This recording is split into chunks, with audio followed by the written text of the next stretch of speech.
గ్రామాల్లో పొగాకు వినియోగాన్ని పారద్రోలాలి అని జిల్లా వైద్యారోగ్య శాఖ అధికారి డాక్టర్ కె అనిత తెలిపారు. శనివారం ప్రపంచ పొగాకు వ్యతిరేక దినోత్సవ సందర్భంగా జాతీయ పొగాకు నియంత్రణ కార్యక్రమంలో పొగాకు వినియోగానికి వ్యతిరేకంగా జిల్లా వైద్యారోగ్య శాఖ అధికారి కార్యాలయం నుండి 7 రోడ్ల కూడలి వరకు ర్యాలీ నిర్వహించారు.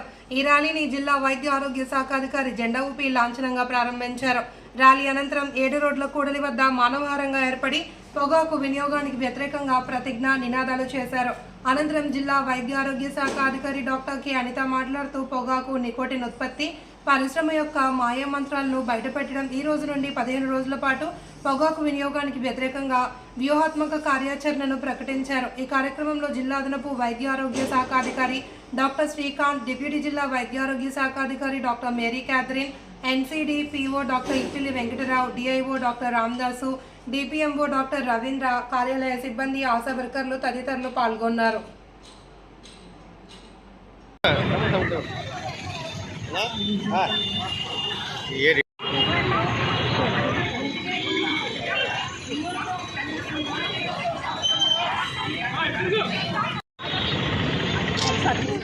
ఈరోజు పొగాకు వ్యతిరేక దినోత్సవంగా వరల్డ్ నో టొబాకో డేని మనము జరుపుకోవడం జరుగుతుంది.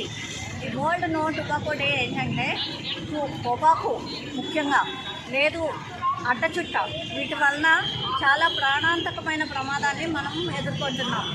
ఒక పొగాకు వలన మనము ఒక సిగరెట్ కానీ ఒక అడ్డచుట్ట కానీ కాల్చటం వలన విపరీతమైన వేడి జనరేట్ అవుతుంది. ఆ వేడి ఎంత అంటే 100 degrees అబవ్ పైన వేడి ఉండటం వల్ల ఆ పొగని మనం లోపలికి పీల్చడం వల్ల అత్యంత సున్నితమైన ఊపిరితిత్తుల్లోని పొరలు మరియు అన్నవాహికలోని పొరలు కాలిపోతాయి. మనకి న్యాచురల్గా చూసినట్టయితే ఊపిరితిత్తులు తెల్లగా ఎర్రగా అందంగా ఉంటాయి. మరి ఒక పొగాకు తాగిన అతని ఊపిరితిత్తులు అయితే నల్లగా పొగతో కూడుకుపోయి ఆ గాలి యొక్క ఎక్స్చేంజ్ మనకి ఊపిరితిత్తుల వల్ల జరిగే పని ఏంటంటే మంచి ఆక్సిజన్ని మన శరీరంలోకి తీసుకొని చెడు కార్బన్ డైఆక్సైడ్ని బయటకు విడిచిపెట్టడం అనేది ఊపిరితిత్తుల యొక్క పని. అయితే ఈ పొగాకు పీల్చడం వల్ల ఒక పొరగా నల్లటిగా ఊపిరితిత్తుల్లో ఏర్పడటం వల్ల ఈ గ్యాసియస్ ఎక్స్చేంజ్ అంటే ఆక్సిజన్ లోపల పీల్చుకునే కార్బన్ డైఆక్సైడ్ బయటకు వదిలేటువంటి కార్యక్రమం ఏదైతే శరీరానికి మరియు మెదడుకి అత్యవసరమైన ఆక్సిజన్ ఉందో అది అందడంలో ఆటంకం కలుగుతుంది.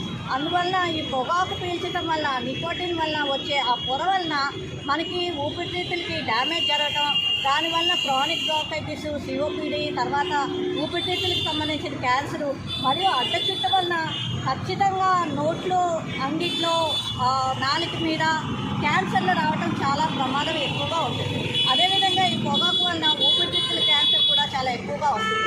అంతేకాకుండా ఈ పొగాకు పీల్చడం వల్ల మన రక్తనాళాల్లో ఉన్నటువంటి డ్యామేజ్ కూడా జరుగుతుంది. అదేవిధంగా పెరాలసిస్ స్ట్రోకులు రావడానికి ఈ పొగాకు వలన ఈ థ్రాంబస్లు ఏర్పడటము, దానివల్ల అది బ్రెయిన్లోకి వెళ్ళటము, ఇంకా అనేక రకమైన ప్రతి అవయవానికి ఈ పొగాకు సేవన వలన లేదు ఈ నికోటిన్ పదార్థాల సేవన వలన చాలా డ్యామేజ్ జరుగుతుంది. కాబట్టి ఈ ప్రపంచ నో టొబాకో దినోత్సవం సందర్భంగా నేను మీ అందరికీ మరొకసారి పొగాకు వలన జరిగే కారణాలు, నష్టాలు వివరించడం జరిగింది. సో అందరూ మీరు, మీ చుట్టుపక్కల వారు, మీ కుటుంబస్తులు ఎవరికైనా ఒకవేళ పొగాకు అలవాటు ఉంటే దాన్ని, లేదు సిగరెట్ అలవాటు ఉంటే దాన్ని మానవాళ్ళని కోరుతున్నాను. నేను మరి ముఖ్యంగా ఇంకొక మాట చెప్తున్నాను. పొగాకు వాళ్ళు తాగుతున్నారు, సిగరెట్ వాళ్ళు తాగుతున్నారు, నేను కాదు కదా అని మీరు అనుకున్నట్టయితే ఆ పొగ గది అంతా వ్యాపిస్తుంది. మీ పక్కన వాళ్ళు కూడా అదే గాలి పీలుస్తారు. మీరు పీల్చకపోవచ్చు, మీ ఇంట్లో మీ భార్య, మీ పిల్లలు, మీరు వదిలే పొగను వారు మీ పక్కన కూర్చొని పీల్చడం జరుగుతుంది. మనం పెద్దవాళ్ళని తట్టుకోవడానికి చాలా మనకి కెపాసిటీ ఉంటుంది. కానీ మీరు మరి ముఖ్యంగా చిన్నపిల్లలు ఉన్న తండ్రులు మరి ముఖ్యంగా గుర్తుపెట్టుకోవాల్సిందిగా నేను ఈ సందర్భంగా కోరుతున్నాను. ఎందుకంటే వాళ్ళ ఊపిరితిత్తులు చాలా డెలికేట్.